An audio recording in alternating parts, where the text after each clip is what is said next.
So many videos about the Detroit People Mover only talk about the negatives. So today, let's talk about something positive that this tiny little system has contributed to transit across the country. Public transportation and public art. They go together so well, it's a combination you see all over the world. In fact, it's almost hard to imagine a transit system without some sort of art in it. Think about the extravagant murals or thought-provoking sculptures that you might see at train stations. I think about Dutch trains and how their interiors have so much art in them, it's almost dizzying. Or Japan, where composers are invited to create archer melodies that will play at a specific station. At the start of the 20th century, a big part of public transportation was that it was beautiful. Think of all the mosaics on the New York subway or the gorgeous station buildings that popped up all over the world. But as the century moved on, transit systems became more utilitarian, bare bones. The transit systems that still had something characteristic about them were characterized by their uniformity. But in the 1980s, a movement started to combat the construction of even more cold, characterless stations and transit vehicles. And it's a movement that started in two cities that you might not expect: Buffalo, New York, and Detroit, Michigan.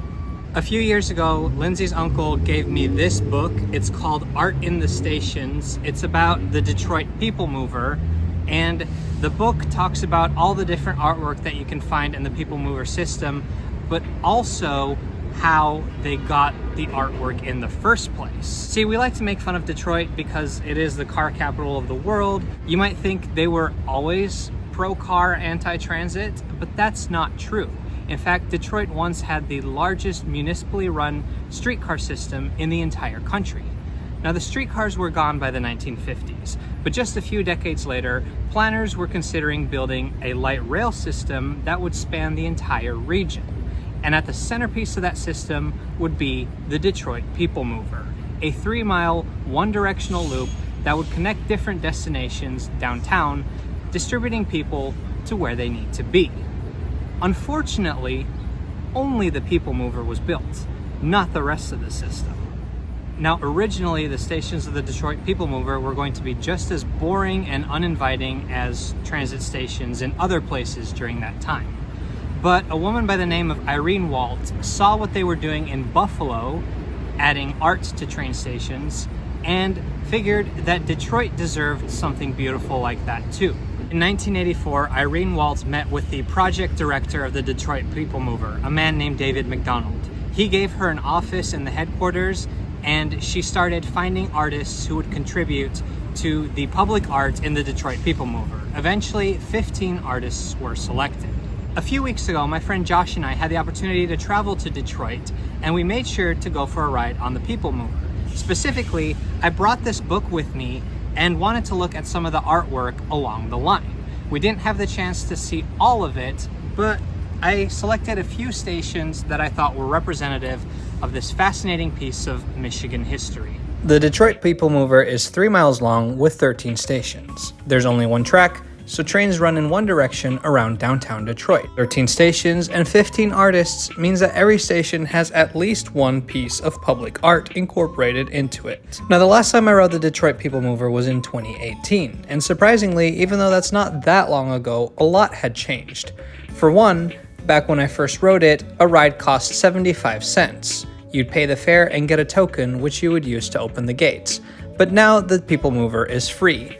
And second, the trains used to run clockwise around downtown, but since 2020, they run counterclockwise, which means since the last time I've been on the People Mover, the trains are running in the opposite direction. Anyway, let's start our small tour of the People Mover. Oh my goodness, the tracks go through the building. That's so cool. We have to go there. Sarcasm aside, we will be starting our tour at the Huntington Place Center, which, yes, is inside the Huntington Place. Formerly known as the Cobo Center, this is a convention center. Finding the station proved to be slightly more challenging than we anticipated. Fortunately, the platform was indicated in the elevator. Walking through the now obsolete fare gates, and we've made it to the platform. where on the wall across from us we see the depiction of 7 vintage cars. This glass mosaic, created by Larry Ebel and Linda Cianciolo Scarlett, celebrates Detroit's rich history of automobile manufacturing. The mosaics were made in Italy. The craftsmen there received life-size photos of these cars and then they replicated them with glass tiles. Because passengers can't reach the wall, they used jagged glass, giving the mosaics more depth.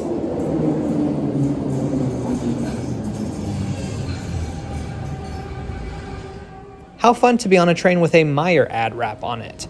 For those who don't know, Meijer is a Michigan-based grocery store chain with stores around the Midwest. I lived in Grand Rapids, Michigan for several years, and I was a frequent Meijer visitor. Here, the People Mover travels through the convention center on its way to Water Square Station. Though it seems dinky now, I have to imagine that back in 1987, people could appreciate the novelty of these tiny trains weaving around downtown.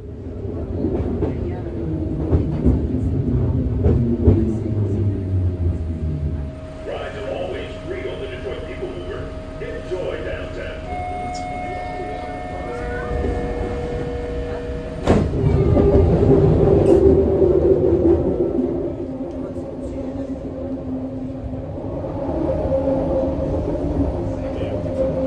Hey, Tom, what's that over there? I think those guys are waving at us. Weirdos.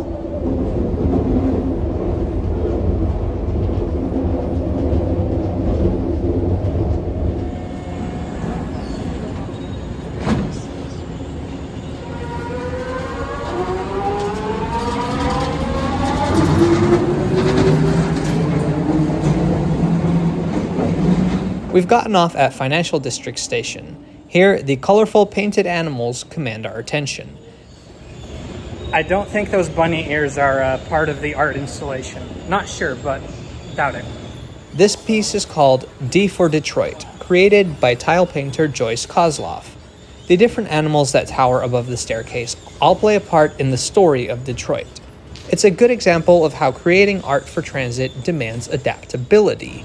Knowing that these paintings would be exposed to the elements for decades, the artist had to decide to use a more durable type of tile for this work than they were normally used to. Speaking of adaptability, some artists had to step even farther out of their comfort zone. A traditional canvas is not a suitable material for public art. If the people don't get to it, the wind and snow will. But just because an artist had experience using a certain type of material did not disqualify them from participating in this project. In fact, 2 canvas painters received grants to study how to transfer their skills over to tiles, which is a more durable material. That's pretty cool. See, a station like this, covered in ads and pigeons, you wouldn't really suspect there to be art inside, but it's what's inside that matters. At Bricktown Station, we come across Beaubien Passage, created by Glenn Michaels. Michaels, a sculptor, painter, and musician, had to figure out how to incorporate those 3 methods into one work of art. The result is this towering tile painting. Simple in color, but impressively busy. This work, that is meant to evoke celebration, seems to almost pop off the flat tiles. Thank you. No problem. I think we're in Greek Town. Opa! Excellent observation, Tom. Greektown Station is unique among the 13. It's the only station where the artwork is on the outside of the station. And it's the only station with neon artwork. Artist Stephen Antonakos aspired to capture the joy and color of the Greektown neighborhood. And the neon lights have a very different effect, depending on what time of day you visit. Perhaps he could have had one of these neon lights illuminate the convoluted way to access the platform? Enjoy green blues at all times. Okay, stand here. Here we go. Ow. So originally these stations were just supposed to be sterile utilitarian transit stations, but now look at them, they're beautiful. Like every station is fun to visit. Now the time for Josh and me to head back to the airport was fast approaching.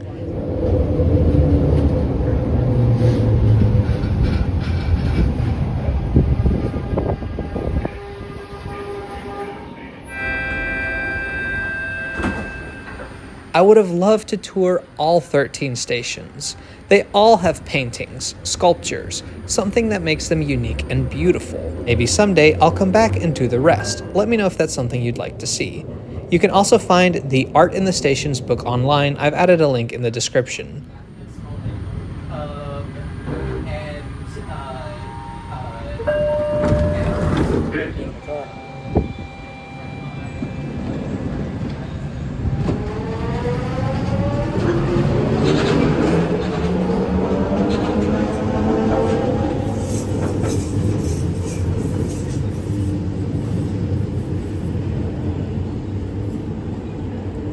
Cadillac Center has these beautiful green and blue tiles, created by Diana Pancioli.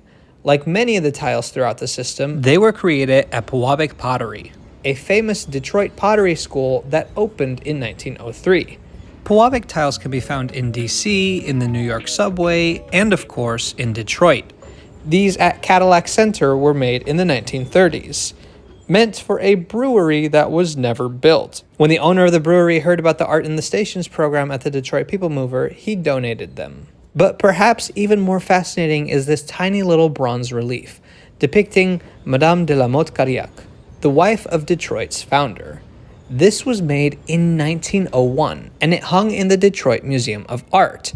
Unfortunately, that museum was demolished in the 1920s, but the relief was spared and finally found a place here in the Detroit People Mover. Well, it was commissioned in 1901, so it's almost 90 years older than the People Mover itself. Today, there is art in transit all over the world, but it's important to remember that this didn't just happen. It's thanks to the vision and efforts of people like Irene Walt. The Detroit People Mover may be small, it may be disappointing, but it nevertheless had an important role in the history of American transit. Thanks for watching today. We'll see you next time.